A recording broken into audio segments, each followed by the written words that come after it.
নম্বর। তাই আমি বিদ্যাসাগরের ছবি সহ পাঠ করছি।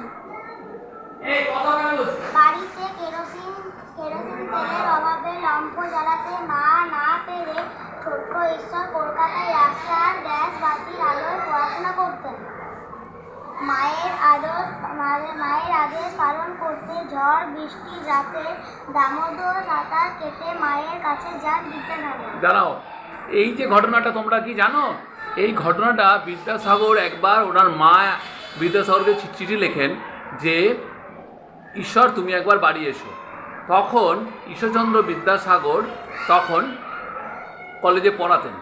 কলেজের অধ্যক্ষ ওনাকে ছুটি দিতে রাজি হননি।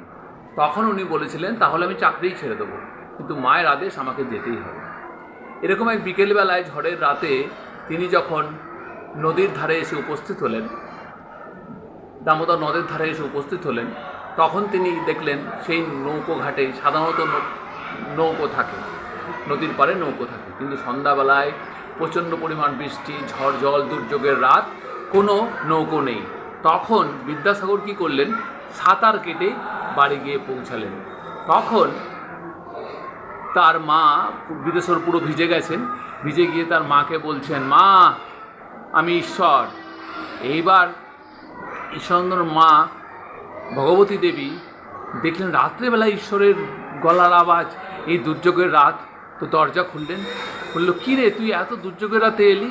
তখন উনি বিদ্যাসাগর বললেন যে মা তুমি আদেশ করেছো, আর আমি না এসে থাকবো কী করে?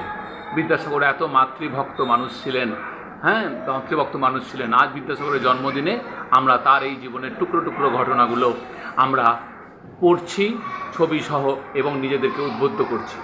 এরপরের এই ঘটনাটা তোমরা যেটা পড়ছো, তুমি পড়ো, এইখানটায় দেখো ভগবতী দেবী ও ঈশ্বরচন্দ্র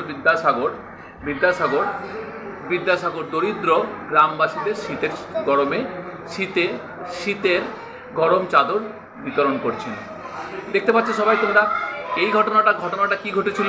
ঈশ্বরচন্দ্র বিদ্যাসাগরের মা শীতের সময় ঈশ্বরচন্দ্র বিদ্যাসাগর বাড়ি যান বীরসিংহ গ্রামে, গিয়ে দেখেন তার মা গায়ে কোনো চাদর নেই। তখন তার মাকে জিজ্ঞাসা করেন, মা তোমার গায়ে কোনো চাদর নেই? তখন বিদ্যাসাগরের মা বলেন, গ্রামের অসংখ্য মানুষ শীতের চাদর পায় না, আমি কি করে গায়ে দিই বল ঈশ্বর। তখন ঈশ্বরচন্দ্র বিদ্যাসাগর মাকে কিছু না বলে বাজার থেকে চুপি চুপি কম্বল কিনে নিয়ে এসে, গরমের চাদর পোশাক নিয়ে এসে মাকে বলে, যাও মা এগুলো গ্রামবাসীদের বিতরণ করে দাও। তখন বিদ্যাসাগরের বাড়ির উঠোনে গ্রামবাসীদের ডেকে বিদ্যাসাগরের মা সেইগুলো সেইগুলো সবাইকে হাতে তুলে দিচ্ছেন।